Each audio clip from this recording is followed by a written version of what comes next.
Jeg hedder Torben Bak Sørensen. Jeg er gift, har 2 børn og 3 børnebørn. Jeg har valgt at opstille som kandidat for borgerlisten her i Grenaa. Da jeg i 2006 flyttede fra Syddjurs til Grenaa, og senere i 2009 fulgte kommunalvalgkampen, var jeg meget overrasket over de gode økonomiske resultater, som kommunen havde opnået, mens Torben Jensen var borgmester. Jeg har altid været aktiv i det lokale foreningsliv.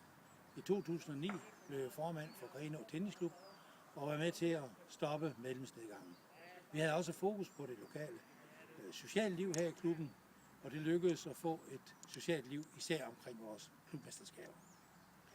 Udover tennis dyrker jeg rigtig meget golf, har hver vinter en tur på de alpine bakker, og har tidligere spillet håndbold på eliteplan. Jeg er en aktiv sportsmand.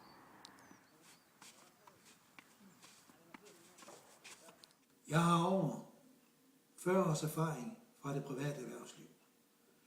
Jeg har været leder i den dynamiske IT-branche i rigtig mange år.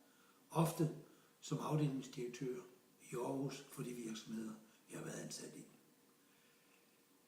De virksomheder, hvor jeg har været ansat, har lagt meget vægt på samarbejde. Jeg ved, at for at en virksomhed kan få succes, så er samarbejde et godt ord. Og jeg tror, det er det samme, det gælder for en kommune som Norddjurs, både for de ansatte i kommunen og i kommunalbestyrelsen.